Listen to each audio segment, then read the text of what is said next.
Welcome visitor, my name is Declan and I'm pleased to offer you the 12th part of the WoW Player's Diary.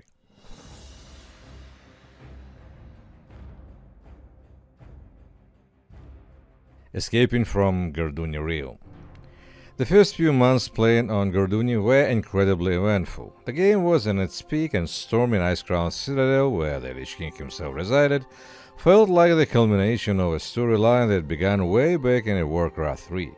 After patch 3.3 dropped, the influx of players surged. Many who had taken a break for whatever reason came back. To handle this fresh wave, Blizzard opened the Galakrond server back in December 209. Despite this, some top guilds decided to play it safe and transfer off Garduni Realm to avoid potential lag and PvE problems. Guilds like Quantum, Fixit, Omniscience, Nullifier's Excellence, Crash Test and others made the move. Shenanigans not only left but also rerolled to the Horde. Others followed suit. As one of the inhabitants of the Rosuri server, place where most of top guilds transferred, casuistically remarked, "Thank you very much for bringing the quivers with you."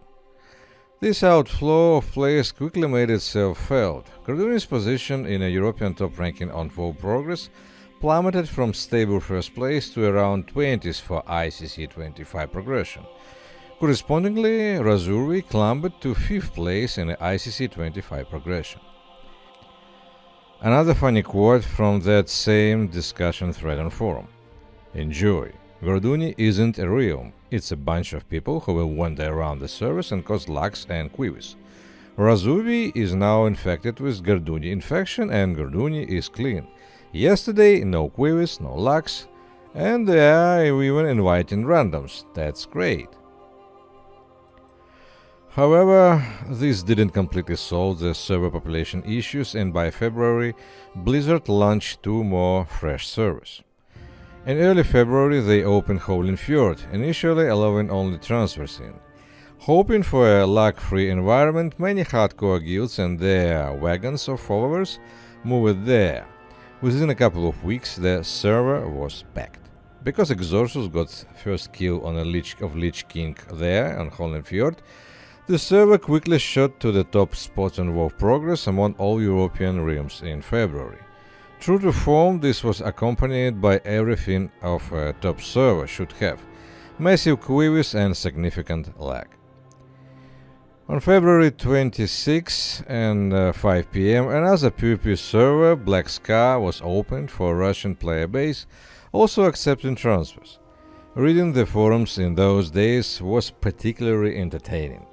Besides discussion about world first, players on Howling Fjord were begging for free transfers to Black Scar. I remember one particular exchange of their words. Player from the Fjord: "What the hell, on our server after 8 p.m. the ping is 1500, quivers are 500 plus and there are no transfers option." Player from Garduni: "You still haven't packed up yet? You're okay, pack tighter, it will warm you up." With all this reshuffling, things on Garduni actually became easier. The quivers disappeared and so did the lag, and there were no problems finding players for random groups either, despite the ill wishes had predicted. Battered Hilt. Besides raiding on Garduni, I started to actively engage in crafting. Back in the summer of 209, my crafting experience was limited to engineering, fishing and cooking. On Garduni, I finally matured to the point of creating an alt purely for professions. Since the thought of leveling a character from the scratch filled me this dread, I chose Death Knight for this purpose, as they started at level 58. To reach Northrend and fully dive into crafting, I needed to hit level 68. This is how Sahara, my Draenei Death Knight, was created. I initially leveled her with herbalism and alchemy. A bit later I dropped herbalism and leveled a geocrafting, eventually collecting all their Lich King gem card designs. Anyone who was a geocrafter back then probably remembers how much efforts and gold that took. The designs were bought with the Dalaran tokens earned from daily quests, meaning weeks of consistent daily grinding. Sahara has been my main crafting out ever since, and I've never dropped those two professions. The go I earned went primarily towards gearing up my main, so in the same February I bought the Buttered Hilt, a quest item that started the chain to obtain the epic sword Quel'Dalar. I bought it directly from another player for 11,500 gold, saving myself about 1,000 gold, as auction house prices rarely drop below 12,500. When some guy started spamming selling in trade chat, I messaged him, heard the price, and thought why not. I was planning to buy it eventually anyway, and the price was more than acceptable. Of course, it stung a bit to spend such a large sum, but the rate at which I was selling arrows and other goods at the time, food, titan steel bars, gems, engineering parts, etc., allowed for such expenditures. In the 3 days leading up the purchase, my total profit from sales was around 2,000 gold.